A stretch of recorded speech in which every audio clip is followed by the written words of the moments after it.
कडे वळूयात. बीएमसीच्या सहाय्यक आयुक्तावर मारहाण झालेली आहे. शिवीगाळ आणि खंडणीचे आरोप होत आहेत. मुंबई पोलीस आयुक्त, पोलीस महासंचालक आणि सीएम कार्यालयाकडे तक्रार आहे. स्वतःच्याच कार्यालयामध्ये डांबून मारहाण केल्याची तक्रार आहे. महापालिकेच्या एस वॉर्डचे सहाय्यक आयुक्त महेश पाटील आणि आणखी 4 जणांच्या विरोधात गंभीर आरोप आहेत.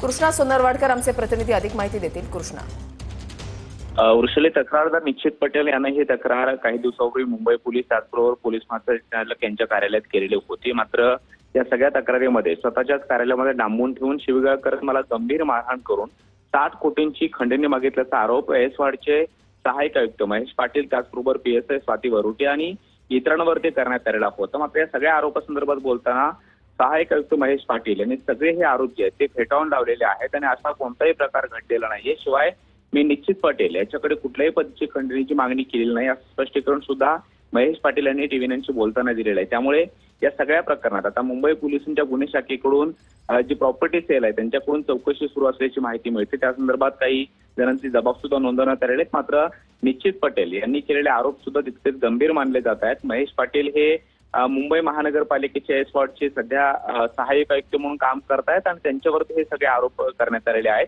वांद्र्यामधल्या एका प्रोजेक्टसाठी महेश पाटील आणि निश्चित पटेल यांच्याकडून मुंबईतल्या आणि महाराष्ट्रातल्या IAS, IPS त्याचबरोबर काही शासकीय कर्मचाऱ्यांकडून गुंतवणुकीच्या नावाखाली आणि प्रोजेक्टसाठी म्हणून कोट्यवधी रुपये जमा केल्याचा आरोप सुद्धा निश्चित पटेल यांनी केलेला होता. मात्र असा कोणताही प्रकार माझ्याकडून झाला नसल्याचं सुद्धा स्पष्टीकरण हे महेश पाटील यांनी दिलेलं आहे आणि हे सगळे आरोप जे आहेत ते बदनामीसाठी निश्चित पटेल करतायत असं देखील त्यांनी म्हटलेलं आहे. त्यामुळे मुंबई पोलिसांच्या गुन्हे शाखेकडून जी काही चौकशी आता केली जाते आहे त्या चौकशीमधून येत्या काळात काय निष्पन्न होतं हे पाहणं महत्त्वाचं असणार आहे. मात्र सध्या तरी महेश पाटील त्याचबरोबर पीएसआय स्वाती वरुटे, प्रसाद खैरनार आणि इतरांवरती हे गंभीर स्वरूपाचे आरोप करण्यात आलेले आहेत आणि IAS, IPS आणि त्याचबरोबर सेलिब्रिटी लोकांकडून एका प्रोजेक्टच्या नावाखाली कोट्यवधी रुपये जमा केल्याची सुद्धा.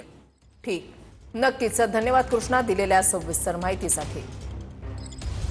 तर महेश पाटील यांची प्रतिक्रिया आलेली आहे. त्यांनी काय म्हटलंय पाहूयात. की असे कुठल्याही प्रकारची जबरदस्ती किंवा डांबून किंवा बंदुकीचा धाक दाखवून अशा कुठल्याही प्रकारची मारहाण, कुठल्याही प्रकारची धमकी किंवा त्यांचा मोबाईल असेल किंवा त्यांची गाडी असेल असं कुठल्याही प्रकारचं कृत्य माझ्याकडून झालेलं नाहीये.